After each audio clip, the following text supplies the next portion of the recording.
sci-fi. I love sci-fi. We really don't get many successful, original, space-based sci-fi movies anymore. Now, last year we had Dune 2 and Alien Romulus, and those were pretty big hits, but they're parts of franchises. I honestly cannot remember the last successful original space-based sci-fi film. I can't. Now, a few months back, I saw the trailer for Mickey 17, and I was intrigued. This movie, starring Robert Pattinson and Mark Ruffalo, came out this past weekend. So what do we have here? Is Mickey 17 the breakthrough original sci-fi story we've been waiting for? Or does it join the long list of recent original sci-fi movies that have flopped at the box office? Well, before we answer that, let's talk a little bit about the plot for the movie Mickey 17. But first, let's have a chat. Mickey Barnes is a bit of a loser. He and his friend take out a big loan from a psychotic loan shark for a business that fails. Now, Mickey and his friend are running for their lives. But because the loan shark has this global reach and claims he could find them anywhere that they go, they decide that they have no choice but to flee the planet Earth. With time running out, Mickey signs up for a colony mission led by a failed politician. Not really reading what he signed up for, Mickey is now an expendable. Now, an expendable is a person who has their personality and memory placed in storage, who are then subject to experiments, and when their bodies die, they just reprint another copy, download the memories, and voila, new Mickey. So at the beginning of the movie, we meet Mickey 17, the 17th version of himself. However, due to a mix-up, an 18th version is accidentally created and printed out. Now, this is a problem because now Mickey 17 and 18 are considered multiples, which is against the law, and if discovered, will lead to the death of both of them. Now Mickey 17 and Mickey 18 have to figure out a way to stay hidden and stay alive. So what works in this film? Robert Pattinson is fantastic in this.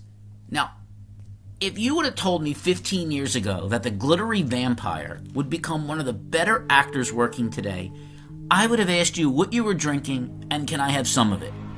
But he is. He's really strong in pretty much everything, and he's excellent here, especially when he has to play both Mickey 17 and Mickey 18. See, 17 is a bit wishy-washy and weak, but 18 is the exact opposite. He's assertive, bold, and borderline crazy. Pattinson does a remarkable job playing both sides of Mickey. The CGI is the best I've seen since Dune 2, especially when the colonists arrive on the planet and meet the Creepers, the caterpillar-like but intelligent life form who are indigenous to this planet. The creatures look amazing and every effect is realistic. Director Bong Joon-ho, who gave us such amazing films as Snowpiercer and Parasite, once again does a great job of showing us his directing and cinematography chops by giving us this bleak world and making it seem very realistic. We also get good performances from Naomi Ackie and Stephen Young. Ackie plays Nasha, Mickey's love interest, and Stephen plays Timo, the friend of Mickey's who is on the run with him. What doesn't work here is that while we get right into the action and the initial setup, the film after that takes forever to make whatever points it's trying to make. You know, it seems like the initial premise about cloning would be interesting, its moral ramifications. It really kind of doesn't delve into that. The trailer makes it seem like we're going to have an interesting story about what it's like to die over and over and come back each time, but even that is glossed over. We just never really delve deep into it. And finally, it just then jumps into the story about colonists versus this indigenous population. But even that is only explored briefly at the end. It's all just so long and drawn out. The 2 hour and 17 minute runtime feels a lot longer. By the final third of the film, I wasn't even sure what I was watching. What the hell is going on? Finally, and there's no way around this movie was made by people who wanted and expected a very different outcome in the last presidential election. Mark Ruffalo's character, Kenneth Marshall, the failed politician leading this expedition, is an over-the-top caricature of Donald Trump. Look, I don't mind when movies get political if they're well done, even if I disagree with the premise. But this one is so on the nose and so obvious it's distracting.